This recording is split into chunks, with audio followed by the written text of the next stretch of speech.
Selamat malam Bapak-Bapak, saya Marcella Santoso. Terima kasih saya diberikan kesempatan untuk membuat video ini. Saya ingin menyampaikan dari hati saya yang paling dalam terkait dengan perkara pasal 21, kasus Imah, kasus CPO, dan kasus gula, bahwa saya menyadari di dalam proses penanganan perkara ini terdapat postingan yang sebenarnya sama sekali tidak terkait dengan perkara yang ditangani. Antara lain terkait dengan isu kehidupan pribadi Bapak Jaksa Agung, isu Pak Jampitsus, isu Bapak Dirdik, dan bahkan terdapat juga isu pemerintahan Bapak Presiden Prabowo seperti petisi RUU TNI dan juga Indonesia Gelap. Bahwa saya sangat menyesali dan sangat menyadari bahwa apapun dan bagaimanapun ceritanya, baik itu kelalaian saya tidak mengecek ulang isi konten, ataupun kelalaian dan luputnya saya mengecek dan meneliti kembali dan fokus terhadap apa yang disampaikan, saya menyadari bahwa konten-konten tersebut memberikan rasa sakit bagi pihak-pihak yang terkait dan terdampak.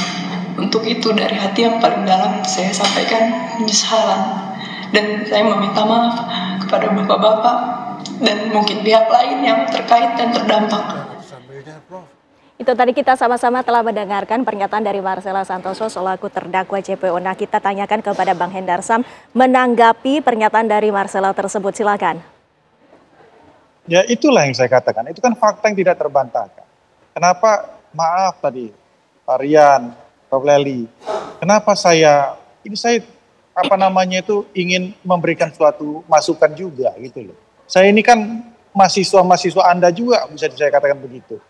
Jadi ketika kita konteksnya bicara tentang masalah apa yang dikatakan oleh Marcella Santoso, Prof. Rian menyatakan tentang masalah bagaimana penyampaian Pak Prabowo, pola komunikasi melebar kemana-mana. Prof. Leli juga gitu, ketika ngomong masalah ini, ya konteksnya masalah ini, ngomongin masalah rangkap jabatan, itu di mana gitu. Jadi maksud saya, akademis itu harus bertegak di jalurnya. Ketika kita membicarakan konten dan narasi tentang masalah ini, kita fokus di masalah ini. Kan? Kalau nggak akan selesai. Apa yang bisa Anda berikan terhadap masukan terhadap apa ya, obstruction of justice, apa yang dikatakan oleh Marcella Santoso dan kawan-kawannya, apa yang bisa Anda berikan, kontribusi apa yang bisa Anda tentunya langsung saja kita tanyakan kepada narasumber yang saat ini berada di studio menanggapi bahwa memang ada yang harus dilakukan begitu tadi yang sudah disampaikan oleh Prof. Maksud kami Pak Hendarsam. Ya, memang kalau dari segi gaya komunikasi, kita tiap presiden punya gaya komunikasi yang berbeda, mulai dari Bung Karno sampai terakhir ke Pak Prabowo. Jadi cara menarasikan pesan-pesan politiknya itu memang memerlukan persepsi yang sama, itu tidak bisa. Harus persepsinya berbeda karena tiap orang punya persepsi yang berbeda. Itu yang kedua. Bang Hendarsam kan orang hukum, tapi kan karena dia orang politik, dia juga ngomong politik. Saya juga harus tahu ya hal-hal yang berkaitan dengan hukum. Nah, masalahnya sekarang ini, adakah misalnya keinginan dari orang-orang yang berada di lingkungan Pak Prabowo yang memang di zaman Pak Prabowo ini sudah bagus sebenarnya penegakan hukumnya, tapi mungkin belum sepenuhnya bisa ditarik ya, karena Pak Jaksa Agung juga lihat, kita jadi tahu kalau dulu kita. Tapi kan ini kalau misalkan kita berbicara tentang adanya kekhawatiran dari masyarakat dengan adanya Indonesia Gelap ataupun tagar kabur aja dulu yang ternyata ada dalangnya di belakangnya, yang justru ini ada banyak yang menggerakkan tersebut. Kalau itu benar, itu kan memang berarti dia berupaya untuk menghancurkan reputasi Pak Prabowo ya, dan juga menghancurkan semangat dan motivasi anak-anak Indonesia untuk tetap berada di negerinya sendiri. Pak Prabowo mengatakan negeri kita ini kaya raya, asal dikelola, asal Anda tidak rakus, asal Anda tidak korupsi. Sebenarnya yang merusak korupsi itu menurut saya lebih kejam dari pembunuhan loh Mbak Windy. Sehingga siapapun dia, terutama para penguasa, hindarilah perilaku yang tidak membuat rakyatnya sejahtera tadi. Pikirkan, yang pertama saya lakukan adalah, bukankah ketika kepentingan rakyat memanggil, kepentingan individu dan kelompok kan harus bubar. Iya. Itu Pak Rian, intinya kan. Ini menjawab adanya kekhawatiran yang tadi juga telah disebutkan oleh Prof. Leli tersebut. Jadi pertama saya tuh waktu pemilu milih Prabowo loh. Dan saya yakin dia bisa kan. Kedua, memang kalau dikatakan Indonesia gelap itu tidak benar-benar banget lah. Tapi kalau Indonesia itu tidak baik-baik saja, Wong Bu Sri Mulyani aja mengatakan kita punya masalah kok ya. Tapi konteksnya Indonesia gelap ini. Gelap itu memang tidak lah. Tapi kalau tidak baik-baik saja itu memang seperti itu. Tapi yang baku adalah kita harus lebih dingin menyikapi ini ya teman-teman semuanya ya. Karena supaya nanti justru pernyataan-pernyataan Bapak kita, teman-teman juga itu lebih membuat situasi lebih tenang begitu ya. Apabila ada sesuatu kegaduhan tambah gaduh lagi, nanti letih nanti semuanya. Lagi-lagi letih. Kenapa seperti saya katakan? Apabila kita letih, presiden letih, timnya letih, rakyat letih, kita nggak waspada dan kita diambil oleh negara lain. Jadi yang penting adalah basicnya ya. Satu, kita setuju dengan Pak Presiden. Koruptor tangkap, koruptor menggerakkan yang lain tangkap. Itu paling penting. Hukum itu berbicara penegakan, bukan wacana. Betul. Jadi kita udah harus berbicara bahasa hukum. Kalau kita berbicara bahasa wacana, nanti hukumnya kalah. Saya sepakat dengan beliau tadi kan pakar hukum kan ya. Sudahlah, tangkap saja. Kalau diwacanakan jangan banyak-banyak, jangan rame-rame. Karena begini, kalau kita mau berbicara masalah apa yang disebut buzzer, jangan buzzer itu gak enak, tapi pegiat media sosial. Loh, di sebelahnya Pak Presiden tuh punya pegiat sosial yang paling top. Itu namanya Pak Raffi Ahmad. Kurang apa beliau? Jadi sebenarnya kalau masalah hal seperti itu gampang sekali ada beliau. Jadi jangan kemudian kita terlalu cemas. Atau gini, gunakan saja slogan yang sudah diungkapkan oleh Pak Prabowo. Ingarso sung tulodo, ing madio bangun karso tut uri handayani. Jadi di depan memberi contoh. Contohnya adalah mereka-mereka yang lagi berkuasa termasuk Pak Prabowo sendiri. Bang Hendarsam itu kan harusnya bisa menjadi ingarso sung tulodo. Ing madio bangun karso itu di tengah membangun kemauan. Ayo kita kerja supaya Indonesia nggak gelap nih. Sebenarnya nggak gelap nih, lampunya dihidupin. Lampunya dari mana? Dari semangat, dari pembukaan lapangan kerja, dari kerja-kerja ekonomi yang terus meningkat, dari pengangguran yang dikurangi, kesehatan rakyat dan pendidikan yang dijamin misalnya. Terus ingarso sung tulodo, ing madio mangun katutut uri handayani, yang di belakang, yang sudah eksis, yang apa misalnya, ayo dorong, ayo maju, jangan takut. Jadi berikan motivasi itu.